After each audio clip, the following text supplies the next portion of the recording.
O papai sim merece alguém que preste, meu filho disse no jantar, exigindo que eu cedesse meu lugar na mesa à nova namorada do pai. Todos ficaram mudos. Eu não derrubei uma única lágrima. Apenas dei um sorriso gelado e me levantei devagar. No dia seguinte, entreguei um documento sobre o passado do pai dele. Quando ele leu a primeira linha, a xícara de café simplesmente escorregou de sua mão. Meu nome é Vera Custódio Meireles. Tenho 64 anos. Sou professora de História aposentada. Moro na Lapa, em São Paulo. E durante 32 anos fui casada com um homem que aprendi a defender antes de aprender a enxergar. Fui casada com Dirceu Fontana por 32 anos. Trabalhei, paguei as contas, criei o Rodrigo quase sozinha enquanto ele sumia em viagens, que eu fingi por muito tempo não precisar questionar. A casa da Lapa era minha, comprada com a herança da minha mãe antes do casamento. Só minha. E ele sabia disso. Rodrigo, meu filho, cresceu parecido com o pai. Não só fisicamente, embora a semelhança seja notável, mas naquele jeito de precisar de aprovação, de buscar validação, de querer que as pessoas ao redor concordassem antes de ele se sentir seguro. Quando o casamento acabou, Rodrigo tinha 31 anos e ainda precisava do pai de um jeito que me partia o coração. Não do pai de verdade, da ilusão do pai. E Dirceu reapareceu com carro, com dinheiro de origem que eu não saberia explicar, e com a Cíntia do lado, sua nova namorada. Rodrigo quis acreditar. E quando alguém precisa acreditar numa coisa, quem coloca dúvida nessa coisa vira o inimigo. Virei o inimigo. 7 anos guardando tudo, esperando o momento em que agir faria diferença, e não apenas barulho. Na quinta-feira, antes do jantar, Rodrigo me ligou. Disse que estava com saudade, que queria comer a minha lasanha, que queria um jantar em família. Usei essa palavra com a leveza de quem não sabe o peso dela. Família. Como se família fosse uma palavra que pudesse ser dita sem as marcas de tudo o que havia acontecido dentro dela. Fiz a lasanha. Comprei o vinho que ele gosta, aquele meio seco que ele toma desde os 20 e poucos anos. Passei pano no chão 2 vezes. Coloquei a mesa com a toalha que eu guardo para as ocasiões. Eles chegaram juntos. Rodrigo, Dirceu e Cíntia. Não me avisaram que Cíntia viria. Eu fui até a porta com o avental ainda na mão e me deparei com ela sorrindo, de batom vermelho, segurando uma garrafa de espumante com a naturalidade de quem é bem-vinda. Dirceu entrou na minha casa como se ela ainda fosse a casa dele, sem pedir licença, sem nenhum constrangimento no rosto, sem sequer fazer aquela pausa que qualquer pessoa com um mínimo de consciência faria ao entrar na casa de alguém com quem teve uma história longa e complicada. Entrou, olhou em volta e foi direto para a cabeceira da mesa. A cabeceira que era minha. Eu não disse nada, não naquele momento. Fui buscar mais um prato, mais um talher, mais uma taça. Coloquei para Cíntia. Acomodei onde deu. Acabei sentando de lado, no lugar que sobrou entre a parede e a cadeira com o pé torto, que eu sempre quis consertar, mas que nunca subi na lista de prioridades, porque havia sempre outra conta, outra necessidade, outro remendo antes. Servi. E quando digo que servir, quero que você entenda o que isso significa. Eu servi o vinho, a lasanha, a salada, o pão e a água. Servir cada um. Na minha própria casa. Com o meu próprio avental. Num jantar que eu preparei, num espaço que eu paguei por 32 anos com aula de manhã, aula de tarde e correção de prova de noite, enquanto Dirceu sumia em viagens que eu fui entendendo, devagar e com muita dor, que não eram viagens de trabalho. Dirceu fez piadas durante o jantar. Cíntia ria. Rodrigo falou de uma obra no Butantã, de um projeto que estava indo bem, de um cliente que havia elogiado o trabalho dele. Ele parecia aliviado de ter o pai do lado. Parecia, pela primeira vez em muito tempo, relaxado. E eu olhei para esse filho meu de 38 anos, engenheiro civil, gerente, homem formado, e pensei em quantas noites eu passei sozinha para que ele chegasse onde chegou. Foi na sobremesa que aconteceu. Dirceu havia se levantado para buscar água. Cíntia estava olhando para o celular. E Rodrigo se virou para mim com aquela expressão de quem está prestes a dizer algo razoável, algo lógico, algo de bom senso. Aquela expressão que eu conheço desde que ele tinha 6 anos e queria me convencer de alguma coisa. Mãe, a Cíntia ia ficar mais confortável se você ficasse do outro lado. Eu olhei para ele. Ela tá um pouco espremida ali. E o papai fica melhor com ela do lado. Silêncio. Cíntia ergueu o olhar do celular. Dirceu voltou com o copo d'água e ficou parado perto da pia, ouvindo. E Rodrigo completou, com a voz de quem está apenas sendo prático. O papai merece alguém que preste, mãe. A gente sabe que vocês dois não se entendem mais. Não precisa ser difícil. O papai merece alguém que preste. Ele disse isso para mim. Para mim. Na minha casa. Com a lasanha que eu fiz ainda quentinha na travessa.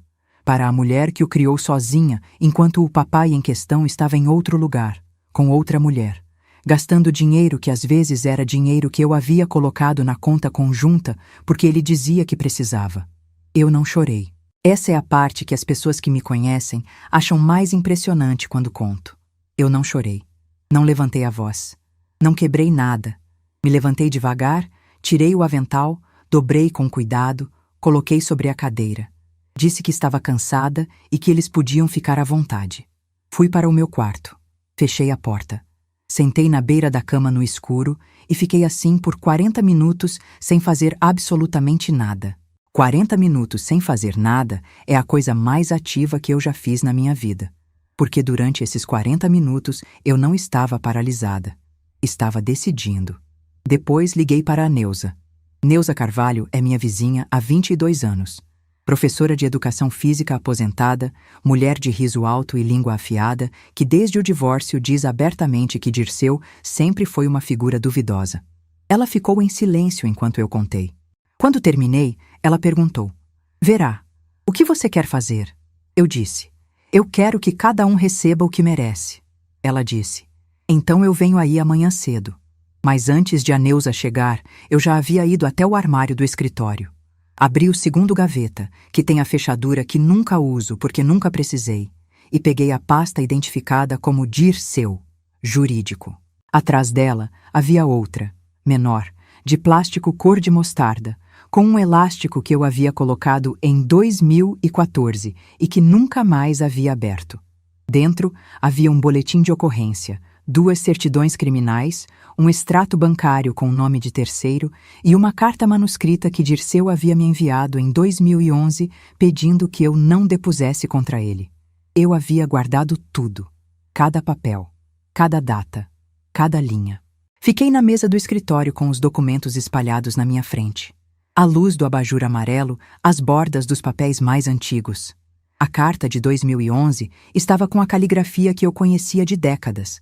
A letra inclinada para a esquerda que Dirceu sempre teve, aquela letra que eu havia lido em cartões de aniversário e em bilhetes deixados na geladeira em anos em que eu ainda acreditava que bilhetes na geladeira significavam alguma coisa. Em 2011, quando recebi essa carta, eu fiz uma escolha que me envergonha até hoje. Guardei e fiquei.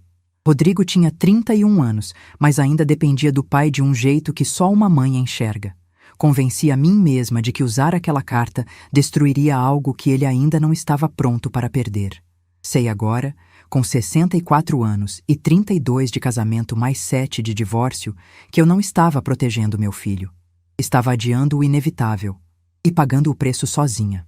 No domingo de manhã, coloquei os documentos num envelope, fui até o apartamento de Rodrigo no Morumbi e deixei com o porteiro. Escrevi no envelope: para Rodrigo. Leia com calma. Esteja sentado. Ele me ligou 40 minutos depois. Quando atendeu, não disse nada. Eu ouvi a respiração dele. Ouvi o silêncio do apartamento dele do outro lado. Depois ouvi o barulho de cerâmica batendo no chão. A xícara. Esperei. Ele disse com uma voz que eu não havia ouvido desde que ele era adolescente: Mãe. Eu disse: sim? Ele não completou. Eu disse: quando você quiser conversar de verdade, eu estou aqui. Mas eu precisava que você soubesse quem é o homem que você defendeu na minha mesa. E desliguei. Fiquei sentada na poltrona do escritório por um tempo depois disso. A Neuza chegou às 9 da manhã. Eu já estava vestida, com o café pronto, com as pastas sobre a mesa. Ela entrou, olhou para mim, olhou para as pastas e não disse nada por um longo momento. Depois falou: você já sabia o que ia fazer antes de me ligar, não sabia? Eu disse: sabia desde que ele abriu a boca. E eu sabia de algo mais. Sabia de algo que guardei até o momento certo, que segurei como quem segura uma carta que muda o jogo. a ação de retificação de registro imobiliário. A ação que eu e o Dr. Armando havíamos iniciado em 2016 para remover o nome de Dirceu do refinanciamento que ele me havia feito assinar em 2004. Aquela ação que eu havia esperado por 8 anos. 2 semanas antes do jantar, o Dr. Armando havia me ligado para dizer que a decisão judicial havia saído em meu favor. A casa estava, oficial e exclusivamente, em meu nome. Eu havia guardado essa notícia, esperando o momento.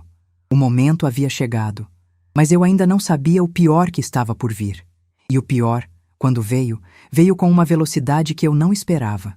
Antes de continuar, preciso te perguntar uma coisa. Você estava na minha situação.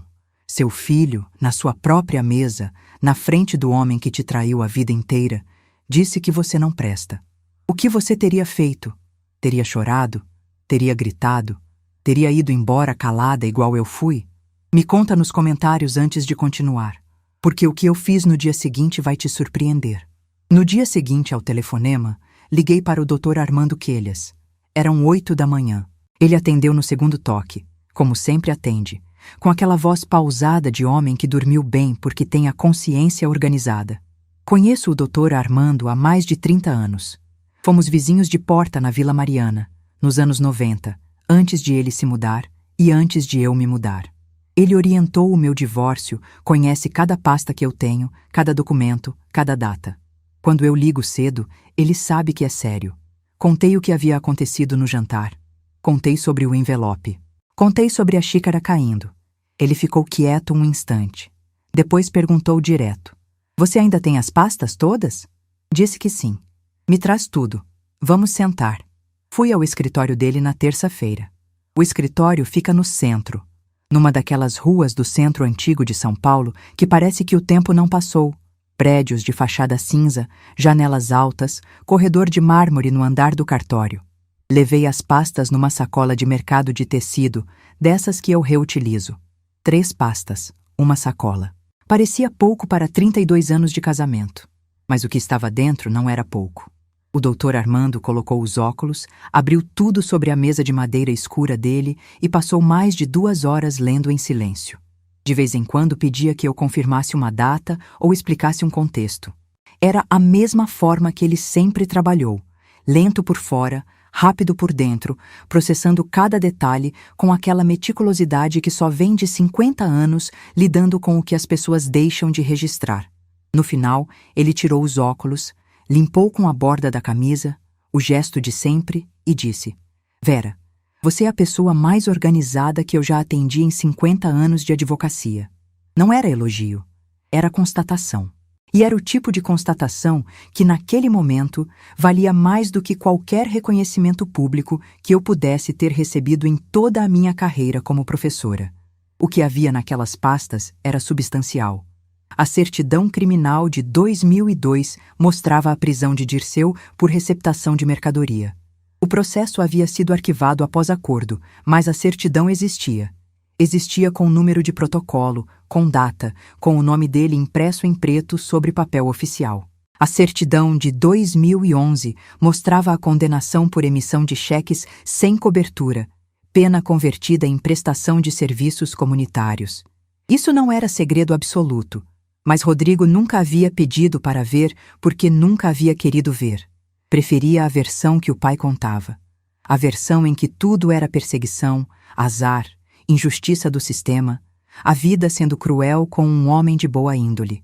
Mas o que Rodrigo não sabia era o que havia na carta manuscrita de 2011. Nessa carta, Dirceu me pediu para não depor. Precisava da minha cooperação, usava palavras como amor, como história, como filho, como tudo que a gente construiu juntos. Mas no meio da carta, para me convencer, ele admitia, com todas as letras, em caligrafia própria, que parte do dinheiro dos cheques havia sido usada para sustentar uma segunda família. Não era uma confissão policial. Era uma carta pessoal, escrita às pressas, provavelmente sem pensar nas consequências de cada palavra. Mas era da letra dele, com a data dele, com detalhes que nenhum advogado poderia contestar como invenção minha, porque nenhum advogado havia escrito aquilo. Dirceu havia escrito. Sobre a mesa da minha cozinha, num domingo de 2011, com uma caneta esferográfica azul. A segunda família. Dirceu tinha uma filha de 12 anos com uma mulher chamada Solange, moradora de Guarulhos. Eu sabia disso desde 2015. Uma vizinha havia mencionado sem querer que havia visto Dirceu em Guarulhos, com a família. Tom de voz que não era de passeio casual. Tom de voz de quem diz uma coisa pensando que a outra pessoa já sabe. Contratei um investigador particular. R$ 900 do meu salário, parcelados em 2 vezes, porque R$ 900 numa parcela só era pesado. 3 semanas depois, recebi um relatório com fotos e descrições. A menina se chamava Beatriz. 12 anos hoje. Na época tinha 5 anos. Cabelos escuros como os da mãe. E nas fotos que o investigador havia conseguido, um nariz e uma testa que eu reconhecia sem precisar de exame.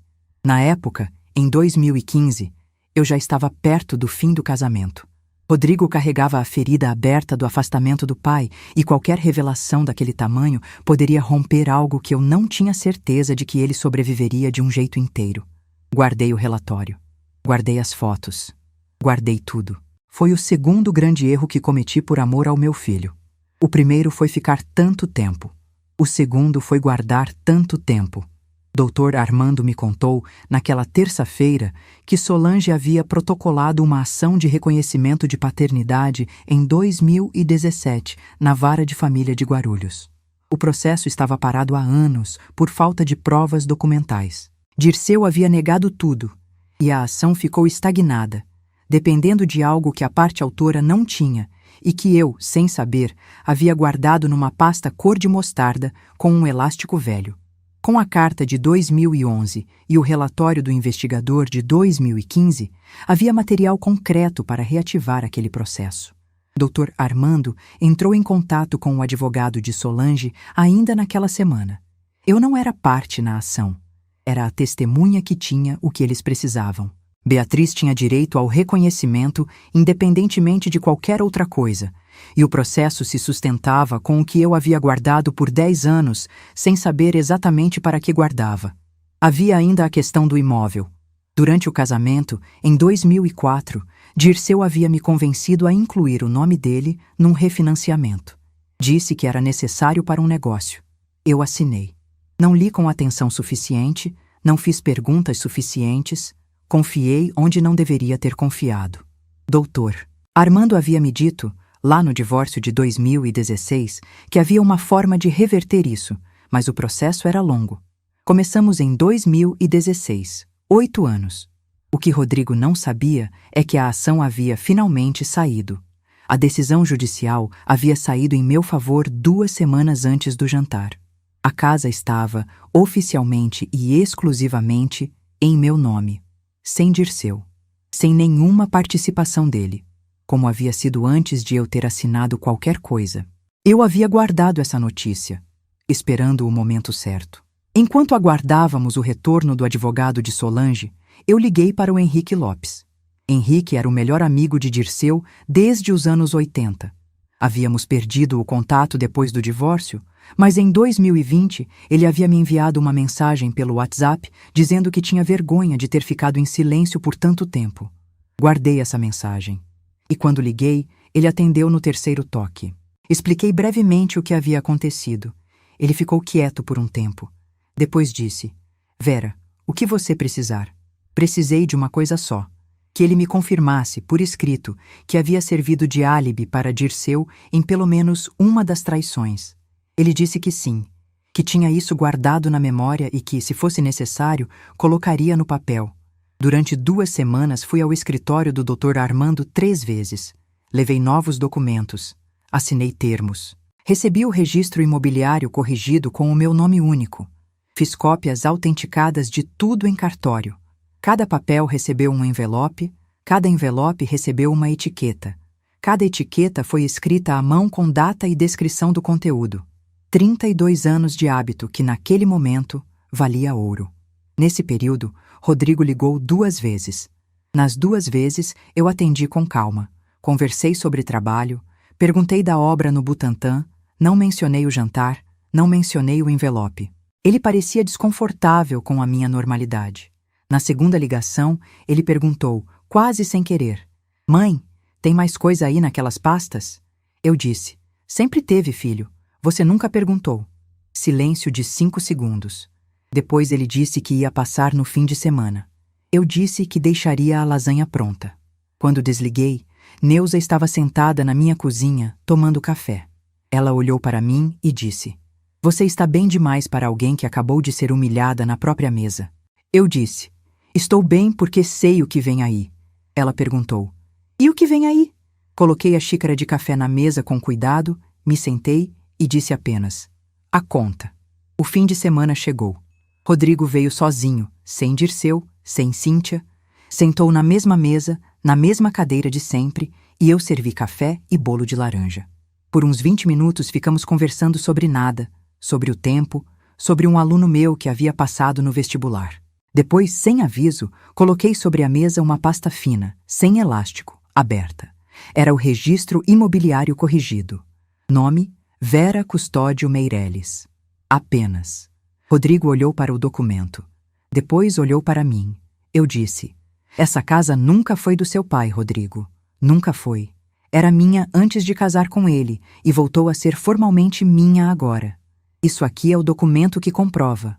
O refinanciamento que ele me convenceu a assinar em 2004 foi desfeito por decisão judicial. Ele não tem nada aqui. Nunca teve. Rodrigo abriu a boca. Fechou. Abriu de novo. Peguei a segunda folha que estava embaixo da primeira.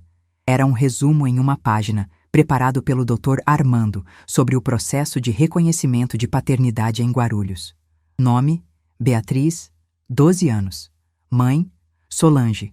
Processo reativado com novas provas documentais. Rodrigo ficou olhando para o papel por um tempo que parecia longo demais para uma sala tão pequena. Quando levantou o rosto, os olhos estavam vermelhos. Eu não me movi, disse com voz tranquila, a mesma voz que uso para explicar a Revolução Francesa para adolescentes que prefeririam estar no celular. Você tem uma irmã que nunca te apresentaram. Seu pai sabe que ela existe. Eu sei desde 2015. Guardei porque achei que você não estava pronto. Errei em guardar tanto tempo, mas agora você está sentado aqui me dizendo que eu não presto, então achei que era hora de você saber. Rodrigo colocou o cotovelo sobre a mesa e a mão sobre os olhos. Cíntia ligou 3 vezes durante essa conversa. Ele não atendeu. Dirceu ligou uma vez. Rodrigo olhou para o nome na tela e desligou sem atender. Me levantei, fui até a cozinha, cortei outro pedaço de bolo e voltei. Coloquei na frente dele sem dizer nada. Sentei e esperei, porque eu sabia que Dirceu não aceitaria aquilo em silêncio. O que você vai ouvir agora e o que aconteceu quando Dirceu decidiu reagir. Dirceu descobriu, por Rodrigo, que eu havia mostrado os documentos. Não levou 3 dias. A primeira resposta veio como uma mensagem no WhatsApp, de um número que eu não conhecia, dizendo que eu deveria ter cuidado com o que faço, porque algumas coisas podem voltar, sem assinatura, sem ameaça direta o suficiente para ser levada imediatamente a uma delegacia, mas suficiente para deixar claro de onde vinha e o que pretendia. Era o estilo de Dirceu. Insinuação, pressão lateral, o recado que não pode ser citado como prova, mas que a destinatária entende perfeitamente. Eu li a mensagem 2 vezes, tirei o print com data e hora, e escrevi num caderno a descrição exata, hora, conteúdo palavra por palavra, número do remetente. Guardei o caderno ao lado das pastas. Depois Cíntia ligou para mim diretamente. A voz dela era doce demais, educada demais. Aquele tipo de educação que não é cortesia e cálculo. Disse que estava preocupada com a minha saúde, que Rodrigo havia comentado que eu andava nervosa, que às vezes, com a nossa idade, a gente começa a misturar as coisas, a confundir datas, a interpretar documentos de um jeito que não era o jeito certo. Disse que seria importante eu conversar com um médico. Disse, com a nossa idade, com uma intencionalidade que qualquer pessoa de 64 anos com a minha história reconhece imediatamente. Era o começo de uma tentativa de me desacreditar. Se eu perdesse a calma, se eu gritasse, se eu respondesse de qualquer forma emocional, eles teriam a narrativa pronta. A mãe esta, desequilibrada, senil, inventando coisas por amargura de divórcio. Era o roteiro mais velho do mundo, e eu o reconheci na segunda frase dela. Desliguei sem responder. Liguei imediatamente para o Dr. Armando. Contei sobre a mensagem e sobre a ligação de Cíntia. Ele disse sem pausa: guarda tudo. Print da mensagem com data e hora. Anotar por escrito o conteúdo da ligação agora, enquanto está fresco. Data, hora, o que ela disse palavra por palavra. Assina e fecha o papel. E não responde nada para ninguém. Se ela ligar de novo, você atende e grava. É legal, desde que você seja uma das partes da conversa. Fiz exatamente como ele mandou. Escrevi a descrição da ligação de Cíntia à mão, datei, assinei, guardei. 3 dias depois, Cíntia ligou de novo. Mesmo roteiro, tom um pouco mais suavizado, como se o primeiro ensaio tivesse revelado que precisava ser menos óbvio.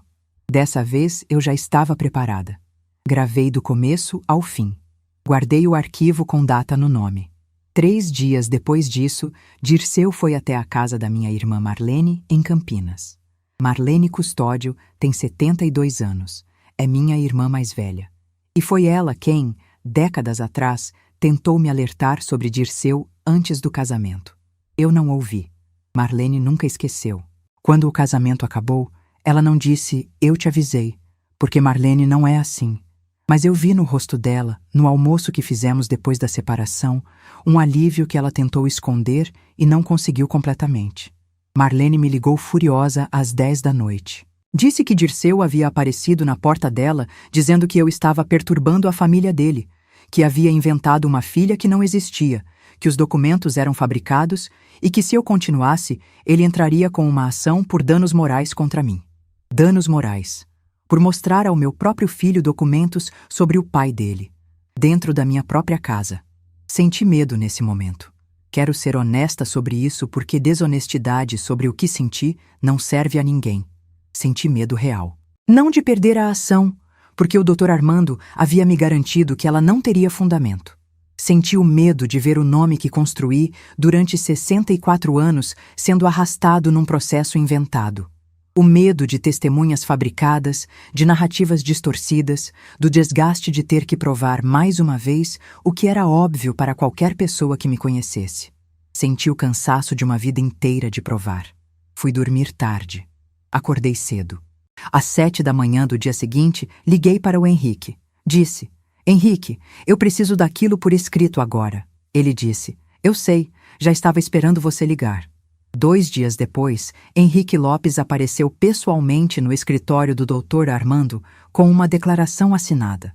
3 páginas escritas com a letra grande e cuidadosa de quem não escreve muito, mas quando escreve quer que seja legível, descrevendo, com datas e circunstâncias, pelo menos 2 ocasiões em que havia servido de álibi para Dirceu durante as traições, com nomes, com o nome de Solange, e com a menção de que Henrique havia conhecido Beatriz em 2016, quando Dirceu o levou até Guarulhos e pediu que não contasse nada.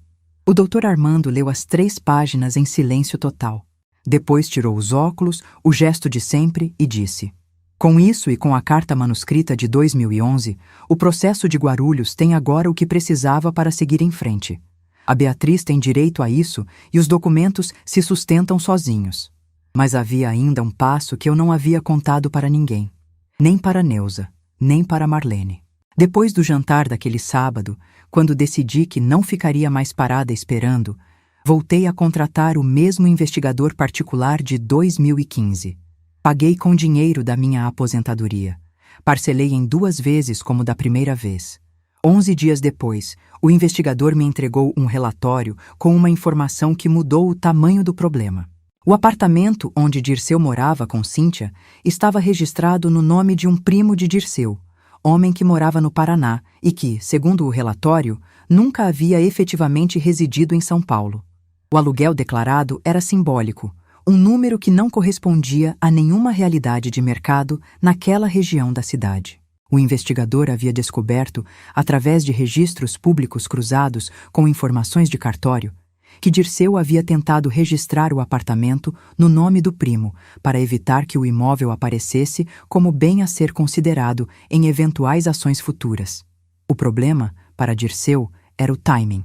Essa operação havia sido feita em 2018, pouco depois do nosso divórcio, e durante o período em que a ação de reconhecimento de paternidade de Beatriz, protocolada por Solange em 2017, ainda estava em andamento na Vara de Família de Guarulhos.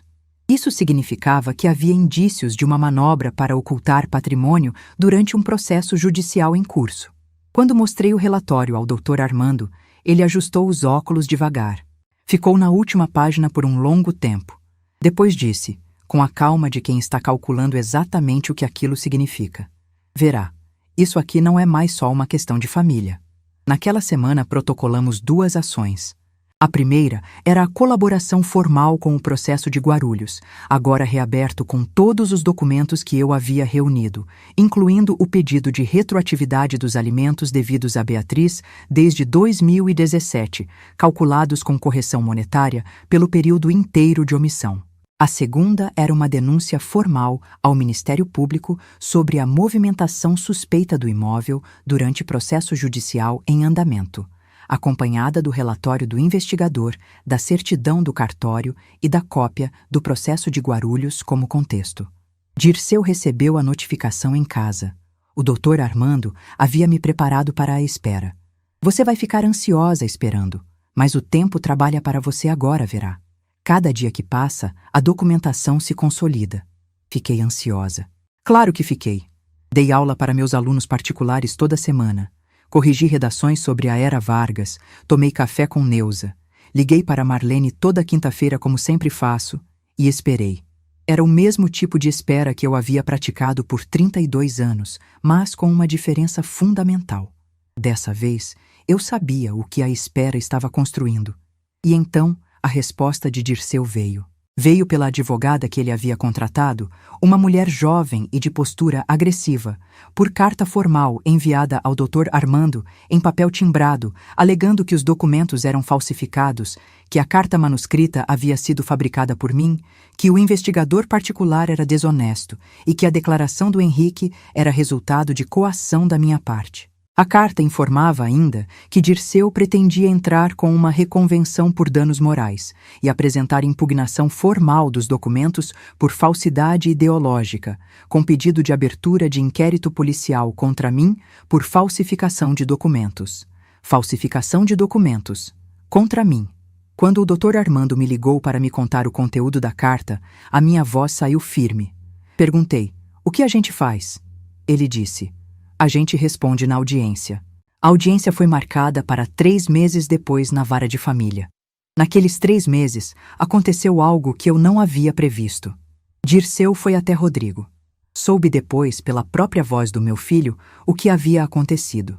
Dirceu apareceu no apartamento de Rodrigo no Morumbi com a história de que eu estava destruindo a família, de que os documentos eram invenção minha, de que Solange havia mentido a vida inteira e Beatriz era filha de outro. Disse que Rodrigo era o único que podia segurar aquilo. E Rodrigo, que desde o envelope havia passado semanas dormindo mal e evitando os 2 lados, cedeu mais uma vez. Não porque acreditasse no pai, mas porque não sabia como não ceder. Era o mesmo mecanismo de sempre, a necessidade de aprovação masculina que só se forma assim quando um pai ausente reaparece com dinheiro e um sorriso e pede que o filho escolha um lado. Rodrigo concordou em comparecer na audiência como testemunha de caráter do pai. Quando me contaram isso, senti algo que não era surpresa. Era aquela dor específica de ver o filho que você criou sendo usado pelo mesmo homem que você passou a vida protegendo-o. Uma dor que não tem nome próprio, mas que qualquer mãe que viveu algo parecido reconhece na descrição. Não chorei. Organizei as pastas para a audiência. Comparecemos ao fórum com tudo. Originais das certidões criminais com número de processo. A carta manuscrita de 2011 com laudo de grafoscopia que eu havia solicitado por conta própria naquele mesmo ano, 2011, quando decidi guardar e ainda não sabia exatamente para quê, e que Dr. Armando havia providencialmente arquivado. O relatório do investigador. A declaração do Henrique, os prints das mensagens, as anotações contemporâneas da primeira ligação de Cíntia e a gravação autorizada da segunda. e o registro imobiliário corrigido da minha casa, mostrando que eu nunca havia dependido de Dirceu para nada que fosse juridicamente relevante.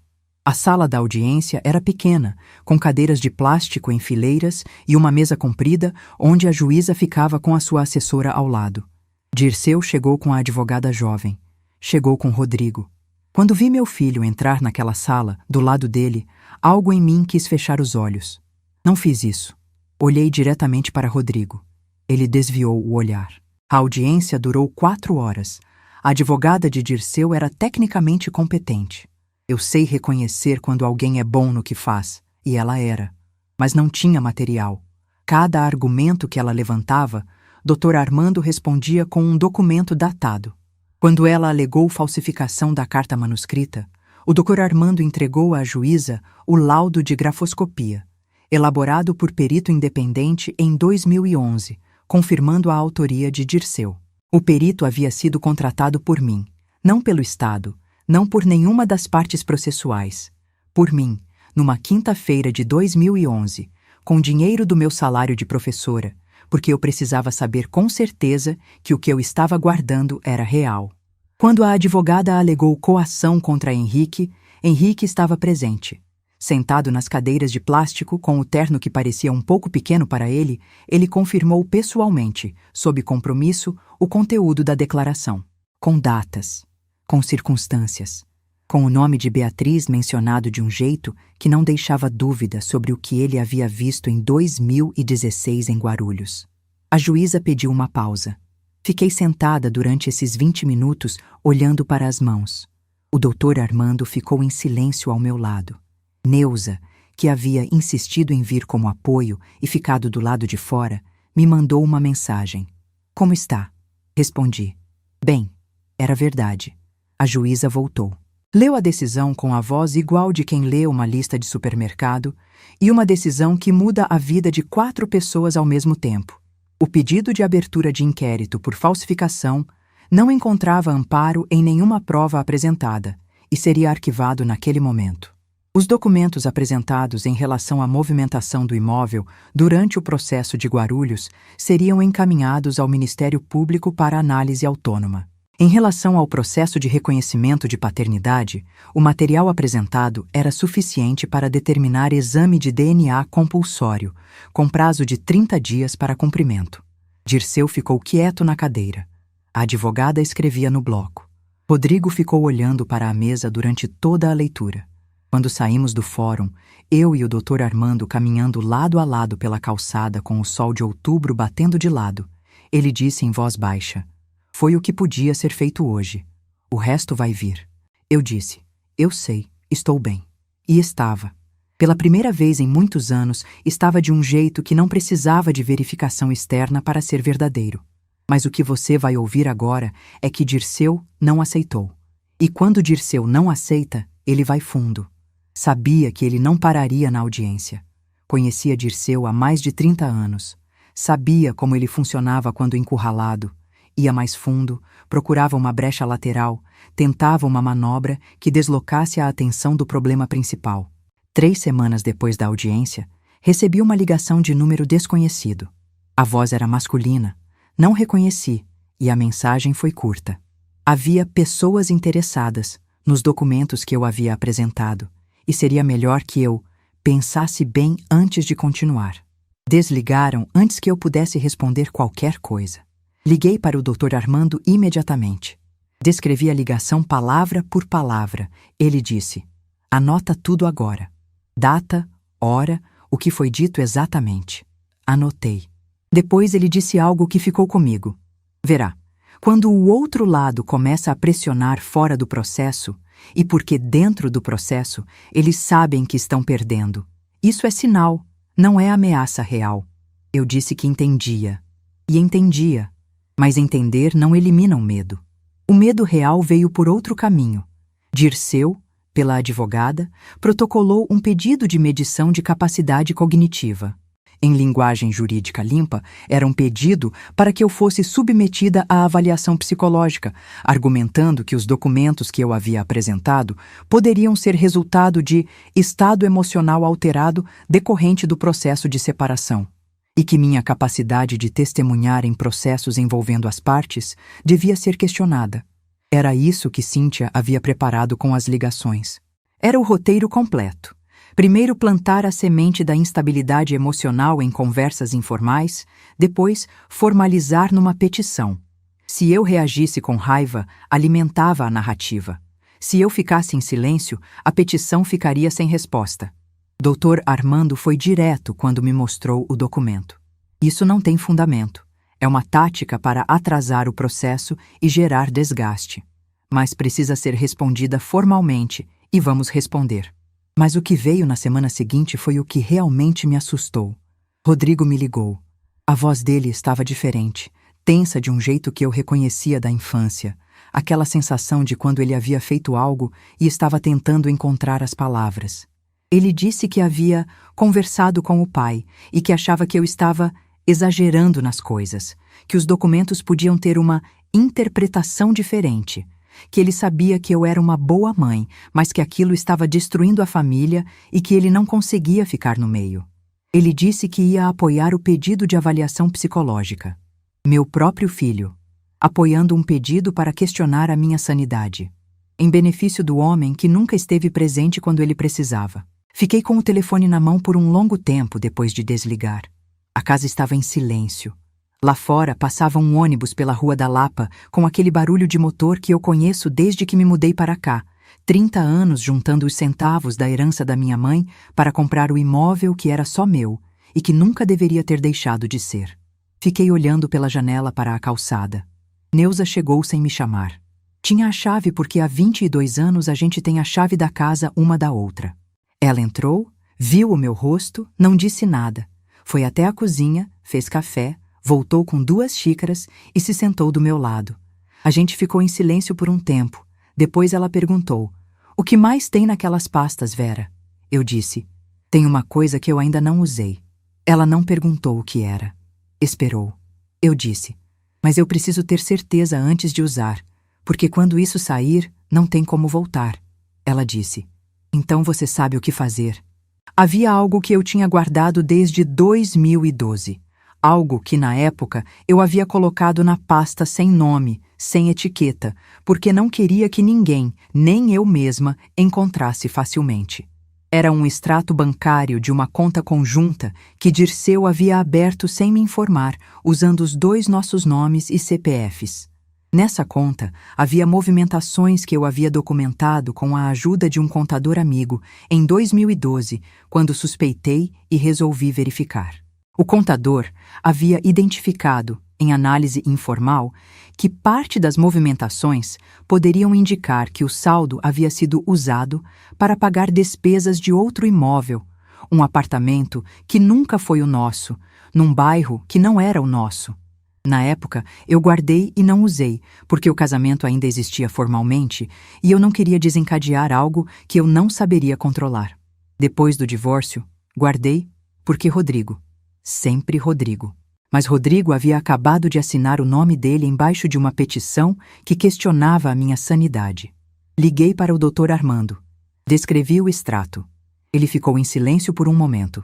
Depois disso, traz amanhã. Na manhã seguinte, sentados no escritório dele, com o extrato sobre a mesa, o Dr. Armando chamou um colega especializado em direito bancário para olhar junto. O colega passou 40 minutos com o documento.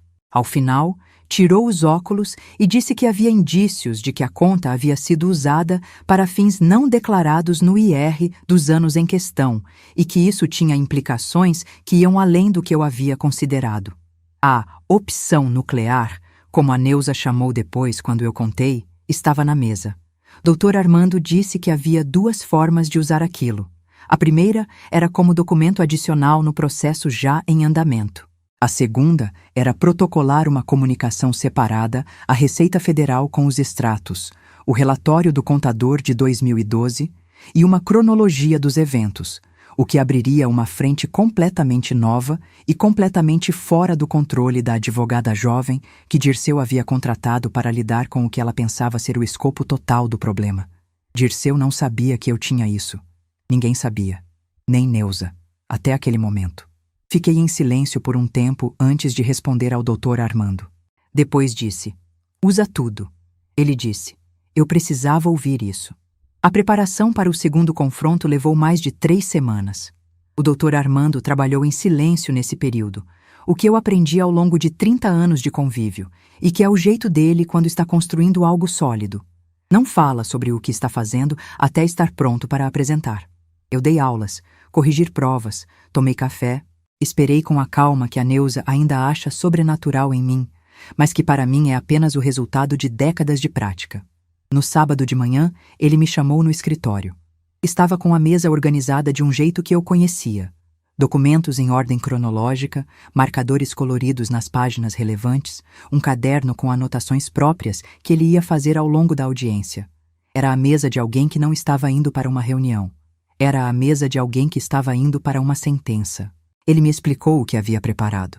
O primeiro documento era a resposta formal ao pedido de avaliação cognitiva, acompanhada de um atestado do meu médico de família, que me acompanha há 12 anos, confirmando meu estado de saúde pleno, e de declarações de 2 testemunhas do caráter. A própria Neuza, que me conhece há 22 anos, e a diretora da escola onde trabalhei por 18 anos, que assinou uma declaração descrevendo minha história profissional e meu estado de competência plena durante todo o período. O pedido de avaliação seria respondido com 4 documentos independentes, todos emitidos por pessoas sem relação entre si e sem interesse no resultado. O segundo era o compilado para a vara de família, a linha do tempo completa das movimentações de Dirceu, desde 2002 até o presente, organizada em ordem cronológica, com documentos de origem para cada evento relevante. Certidões criminais. Carta manuscrita com laudo de grafoscopia. Relatório do investigador de 2015. Declaração do Henrique. Relatório do investigador de 2023. Prints e gravação das tentativas de intimidação de Cíntia. Extrato bancário da conta não declarada com análise do contador. Tudo datado, tudo autenticado, tudo correlacionado. O terceiro, separado em envelope azul sobre a mesa, era a comunicação à Receita Federal. Eu olhei para o envelope azul. Doutor, Armando disse, quando isso for protocolado, abre uma frente que a advogada dele não tem como fechar porque não está dentro da jurisdição dela. São instâncias diferentes, com procedimentos diferentes, com prazos diferentes. A partir desse momento, Dirceu vai ter que responder em mais de uma frente ao mesmo tempo. Perguntei se havia risco para mim em fazer isso. Ele disse, você está comunicando fatos documentados às autoridades competentes. Isso não é só um direito. Em determinadas circunstâncias, é uma obrigação. Você está coberta. Assinei tudo o que precisava ser assinado. Na semana seguinte, uma manhã de quarta-feira, a audiência foi marcada para as 10 horas. Cheguei às 9h40. Estava com uma blusa bege que comprei há 8 anos e que ainda fica bem, saia escura, os cabelos presos. Neuza havia insistido em me acompanhar de novo e ficou na sala de espera com um livro que eu sabia que ela não ia conseguir ler. O doutor Armando chegou exatamente às 10h-5, pasta na mão, expressão de quem dormiu bem. A sala era diferente dessa vez. Não era a mesma vara de família. Era uma sala maior, com mais pessoas, porque havia 2 ações correndo em paralelo com pontos de intersecção que a juíza havia decidido tratar em sessão conjunta. Do lado de lá estava Dirceu, a advogada jovem, e do lado de fora, Rodrigo esperando ser chamado como testemunha. Não havia Cíntia. Soube depois que ela havia pedido demissão da clínica e se mudado com uma tia no interior de Minas Gerais antes mesmo da audiência. A juíza conduziu com objetividade. Cada documento foi apresentado, identificado, datado. Quando chegou a vez da carta manuscrita, o laudo de grafoscopia foi lido na íntegra. A advogada de Dirceu tentou questionar a validade do perito. O doutor Armando apresentou o currículo do perito e os números de 3 outros laudos do mesmo profissional, aceitos em processos anteriores no mesmo tribunal. Quando chegou a vez do extrato bancário, o contador que havia feito a análise em 2012 estava presente, chamado como especialista. Ele leu as conclusões do relatório com a paciência de quem já explicou planilha financeira para juiz antes. A advogada de Dirceu fez perguntas. O contador respondeu com números. O exame de DNA havia sido realizado no prazo, conforme determinado na audiência anterior. O resultado estava na pasta da juíza. Ela o leu em voz alta. Dirceu Fontana era, com 99,9% de certeza estatística, o pai biológico de Beatriz. Dirceu não reagiu de forma visível quando a juíza leu o resultado. Ficou olhando para a mesa com aquela expressão de homem que havia calculado mal e estava processando o tamanho do erro. A advogada colocou a mão no braço dele num gesto que parecia mais contenção do que conforto. A juíza suspendeu por 15 minutos. Voltou. Leu a decisão em partes. Primeira parte. O pedido de avaliação cognitiva apresentado pela parte adversa era improcedente e estava arquivado. As provas apresentadas demonstravam capacidade plena da colaboradora. Segunda parte. O reconhecimento de paternidade estava determinado com base no exame de DNA e nos documentos corroborativos. Dirceu Fontana era oficialmente o pai registral de Beatriz. Os alimentos retroativos eram devidos desde 2017, corrigidos monetariamente, calculados com base na renda documentada do requerido e a ser pagos em parcelas mensais, mais uma entrada referente ao retroativo acumulado. Terceira parte. Os documentos referentes à movimentação do imóvel registrado em nome de terceiro durante processo judicial em andamento haviam sido encaminhados ao Ministério Público, que havia aceitado a comunicação e aberto inquérito formal. O imóvel estava sob bloqueio cautelar enquanto a investigação seguia seu curso. Quarta parte. A comunicação à Receita Federal havia sido recebida e protocolada. A Receita Federal abrirá procedimento de ofício com base nas informações recebidas. Isso estava fora da jurisdição da Vara de Família e seguiria tramitação própria. A advogada de Dirceu escrevia rápido no bloco. Dirceu olhava para a mesa. E Rodrigo, que havia entrado na sala durante a leitura da decisão, porque foi chamado e acabou ouvindo a parte sobre Beatriz, ficou parado na entrada. Viu o rosto dele quando a juíza leu o resultado do DNA. Viu o momento em que o que havia sido possibilidade se tornou certeza. Ele tinha uma irmã. O pai que ele havia defendido na minha mesa, o pai que ele havia colocado acima de mim diante de Cíntia e do espumante e da lasanha que eu havia feito, esse pai havia tido uma filha de 12 anos que Rodrigo nunca conheceu porque o pai havia escondido. Rodrigo saiu da sala antes de eu sair. Quando saímos, eu e o Dr. Armando na calçada de novo, no mesmo sol de outubro que eu já havia visto depois da primeira audiência, ele disse: "Está feito." Eu disse: "Eu sei." Ele disse: "Você vai ficar bem?" Eu disse: "Já estou." E era verdade. A queda de Dirceu não veio de uma vez. Veio em partes, como sempre vem, quando o edifício que um homem construiu sobre mentiras começa a ser desmontado documento por documento. O primeiro a cair foi o apartamento. O bloqueio cautelar do imóvel registrado no nome do primo do Paraná foi confirmado pelo juiz do inquérito do Ministério Público 3 semanas depois da audiência. O primo, que nunca havia residido em São Paulo e que havia assinado os papéis sem entender completamente as implicações, entrou em pânico quando foi notificado e contratou um advogado próprio para se dissociar da situação. O inquérito seguiu seu curso e o imóvel permaneceu bloqueado enquanto a investigação apurava a natureza da transferência. Dirceu passou a pagar aluguel de um kitnet no Brás, porque era o que cabia com o que sobrou depois que o apartamento foi bloqueado. Cíntia já havia saído.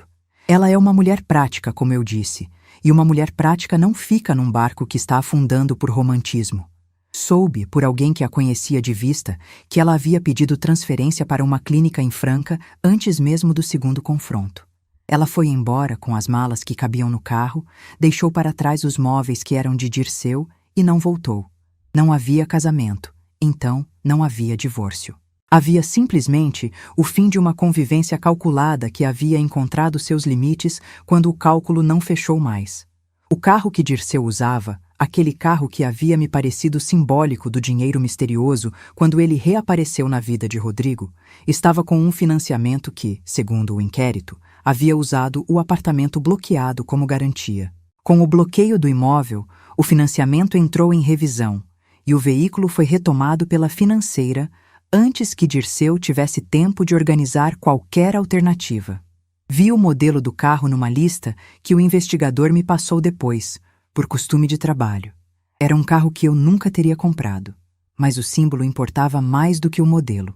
A pensão retroativa para Beatriz foi calculada pelo juiz em valor que representava, para Dirceu, uma sangria significativa sobre o que ele recebia de aposentadoria.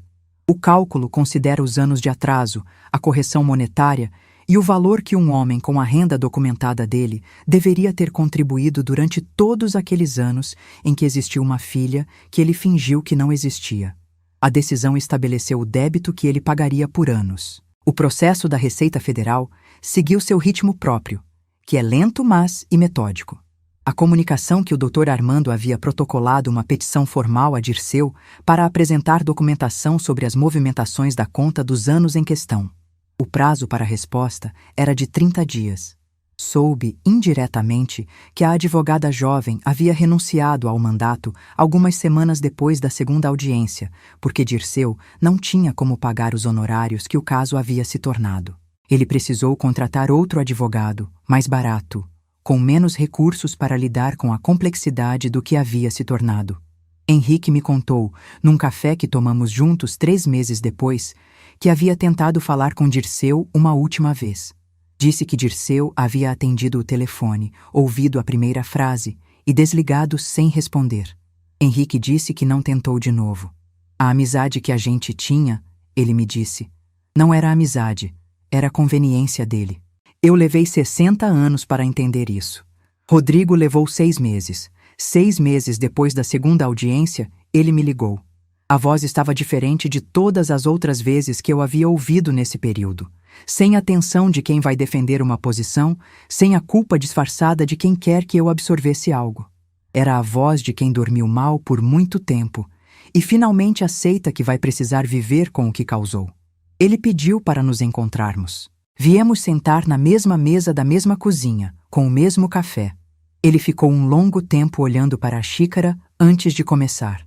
Depois pediu desculpa, pelo jantar, pela frase, pelo envelope aberto tarde demais, pela audiência principalmente, disse ele, como se aquele fosse o peso mais pesado de carregar. Ouvi tudo sem interromper. Quando ele terminou, a sala estava em silêncio e lá fora um pássaro que mora no ficus da calçada estava cantando. Esse pássaro que está lá há anos e que eu ainda não identifiquei a espécie. Eu disse, Rodrigo, eu te amo. Isso não muda e nunca vai mudar. Você é o meu filho e eu não tenho outro. Fiz uma pausa. Mas existe uma versão de filho que entrou nessa cozinha e me disse que eu não prestava, na minha própria casa, com a minha própria comida, diante do homem que me traiu 32 anos. E essa versão não some com desculpa. Pode diminuir com o tempo, com o comportamento, com escolhas diferentes. Mas a porta aqui não abre mais do mesmo jeito que abria antes. Você vai precisar aprender a bater nela. Ele assentiu. Saiu sem discutir. Alguns meses depois, Rodrigo procurou contato com Beatriz. Não me contou antes. Soube depois, quando ele me ligou para dizer que havia ido até Guarulhos, que havia se apresentado, que Beatriz havia olhado para ele com aquela desconfiança de quem está acostumada a ser a filha que não foi reconhecida e que não sabe o que esperar de um irmão que aparece do nada. Ele disse que ia devagar. Ela tinha 12 anos e tinha o direito de decidir o ritmo. Fiquei em silêncio, ouvindo. Depois disse que achava que era o certo a fazer. Não sei se Rodrigo vai se tornar o irmão que a Beatriz merece. Espero que sim. E a escolha dele, agora. A vida adulta é inteira de escolhas que os pais não podem mais fazer por você. Quanto a mim, comprei uma passagem para Porto de Galinhas no mês de novembro. Foi a primeira viagem que fiz sozinha em 32 anos de casamento, mais 7 de divórcio. Fui com uma bolsa pequena, um livro que eu havia comprado em 2018 e nunca tinha tido tempo de começar, e os documentos necessários, porque eu nunca viajo sem os documentos necessários. Fiquei 5 dias, acordei tarde, comi bem, li o livro inteiro, voltei com um bronzeado que a Neuza disse que me deixou 10 anos mais jovem. A Neuza me visitou na semana depois que voltei. Ficamos na varanda com café, como sempre, com aquela tarde de novembro que em São Paulo pode ser quente de um jeito que surpreende depois de tanto nuvem. Ela disse: "Vera, o que você vai fazer agora?" Eu disse: "Vou continuar." Ela disse: "Continuar o quê?" Eu disse: "Tudo.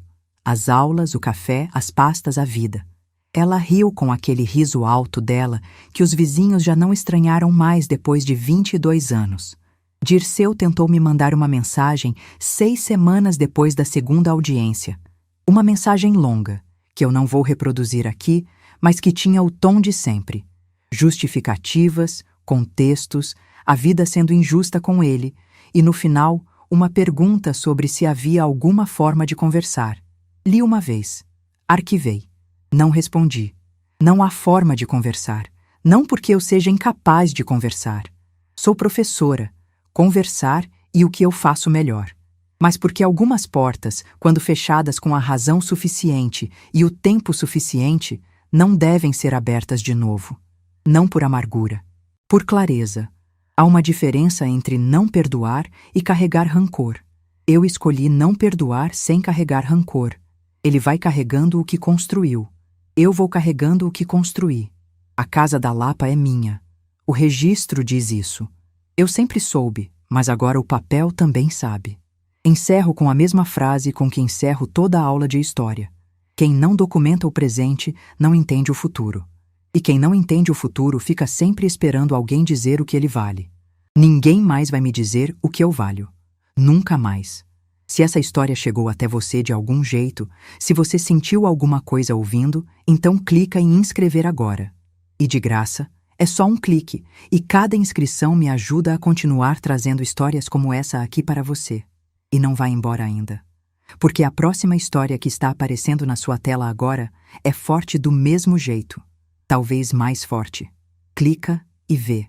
Ate lá.